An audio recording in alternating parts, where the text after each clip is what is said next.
Hello and welcome to the studio. Today I wanted to just give you a quick walkthrough on how to create this improv letter V for the love bag. Improvisational quilting can be intimidating to some people, but I want to show you how super simple this is. So let's just jump right in. In the pattern, it will ask you to mark the top two corners 1 inch in, and then the bottom in the dead center. If you don't really want to take the time to mark, which is how I manage things, I'm just going to use the 1 inch mark on my ruler, and I'm going to put that in the top corner. And then I'm just going to generally hit the center, and I'm going to make my first cut right there. Now I have a place to insert this first part of the V. So I'm going to take this over to the machine and reassemble these 3 pieces. Okay, here we are with the machine, and we are going to reassemble these cuts. So this magenta is going to center on this coral, and it's going to hang over on both ends. Sort of make it even as you can, but I've given some wiggle room here to square this up, so if it's not perfect, don't worry. Just generally centered.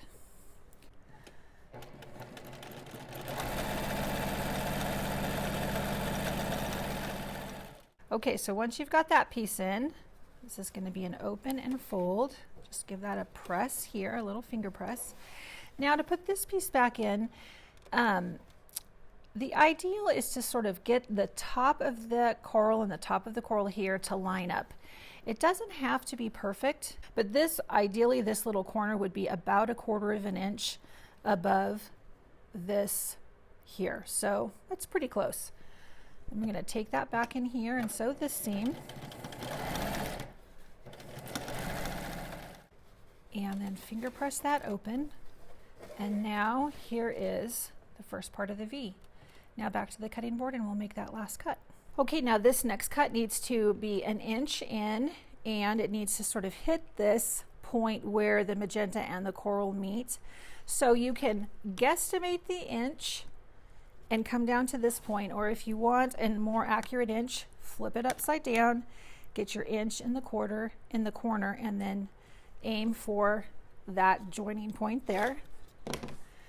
And now there's the space we need for the second part of the V. So back to the sewing machine we go. Okay, so here we are ready to make these last couple of seams.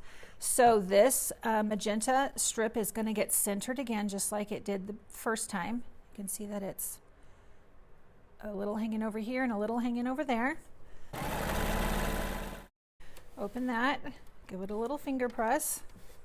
And then we're going to bring this piece back in, and again try to sort of get it close to the top. You can see that there's probably a 1/8 to 1/4 inch gap there, and that's fine. But we're going to aim for getting this one to fit generally in line. So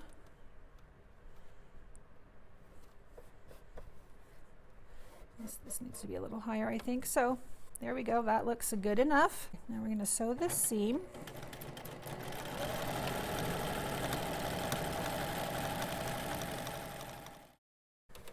And we have our V. It's not perfect, it's not lined up, it's not even perfectly in the center, and all of that is perfect. So let's take it back to the cutting board and trim it up. Okay, so now I'm just going to square this up to be a 5.5 inch square.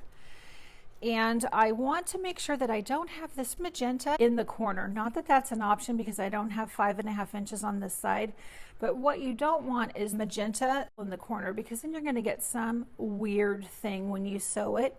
So you want at least 1/4 of an inch on either side. So I'm going to take off the top and the bottom, flip this around.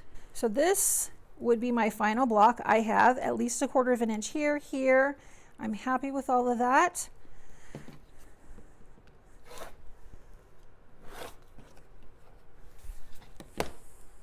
And there I have my cute little V for my love bag.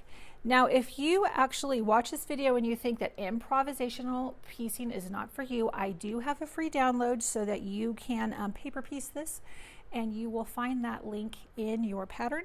So that is the letter V, and I hope that was helpful.